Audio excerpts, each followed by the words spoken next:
আসিয়া মারা গেছেন, আপনি কি জানেন এটা? আসিয়া গতকালকেই মারা গেছেন।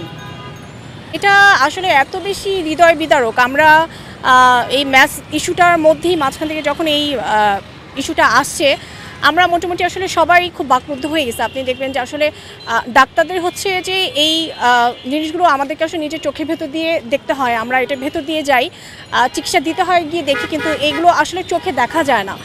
আমি আসলে কী বলবো, এটা নিয়ে বলার কিছু নেই, খুবই দুঃখজনক। হ্যাঁ, যে আমরা আসলে একটা স্বাধীন দেশে বসবাস করার পরও কখনো কখনো বলা হয় যে মেয়েদের পোশাক আশাক, হ্যাঁ এগুলো হয়তো মেবি এগুলো আসলে প্রভোকিং ফ্যাক্টর, কিন্তু একটা 8 বছরের শিশু যখন এই ধরনের নির্যাতনের শিকার হয়, তখন আসলে এই প্রশ্নটা বারবার মনে আসে যে আপনি আসলে কিভাবে নিজেকে প্রোটেক্ট করতে পারবেন। আপনি কি বোরখা বলেন, বয়স বলেন, আপনি যেটাই বলেন, কোনো কিছুই আসলে এখানে কোনো প্রতিবন্ধকতা হিসেবে কাজ করতেছে না। এই ধরনের পৈশাচিক বা এই ধরনের অমানবিক এগুলো আসলে সাইকোলজিক্যাল প্রবলেম। হ্যাঁ, যারা এইসব করেন তাদেরকে আপনি যেখানেই ছাড়েন, যে জায়গায়ই ছাড়েন, আমার মনে হয় যে এই ধরনের কাজ হবে। এবং এটার এগেনস্টে আসলে সবসময় আমি বলি যে আন্দোলনটা ডাক্তারদের না, এটা প্রতিটা মানুষের এগুলো অধিকার, এগুলো মৌলিক অধিকার, এগুলো নিশ্চিত করা আসলে আমাদের প্রত্যেকেরই একজন সুনাগরিক হিসেবে আমাদের এটা আসলে দায়িত্ব, কর্তব্যের মধ্যে পড়ে।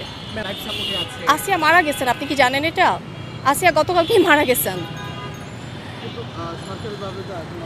গতকাল রাতেই মারা গেছে আসিয়া। সরকারিভাবে আসেনি কেন আসলে এটা আমি বলতে পারবো না, কিন্তু আমরা যে নিউজ জানি, মানুষের কথা, তাই না? হ্যাঁ, মানুষের কথা ট্যাগ দিয়ে থাকে। জি জি, আমি ভাইয়া সেটাই বললাম যে আসলে আপনার নজর বা পর্দা যেটা, সেটা পড়াতে হবে হচ্ছে আমাদের নজরে। হ্যাঁ, আপনি পোশাক বলেন, বয়স বলেন, কোনো কিছুই যেখানে এখানে আসলে বাজবি ছাড় কোনো আপনি ক্যাটাগরিতে ফেলতে পারতেছেন না, তা মানে সমস্যাটা হচ্ছে আমাদের নজরে, পর্দাটা পড়াতে হবে আমাদের নজরে। Thank you. নাজিয়া, আমি doctors movement for justice society প্রচার সম্পাদক হিসেবে আছি। আমি ওরাল ম্যাক্সিফেশিয়াল সার্জারিতে FCPS final part training complete করা, পরীক্ষা বসবো, দোয়া করবেন।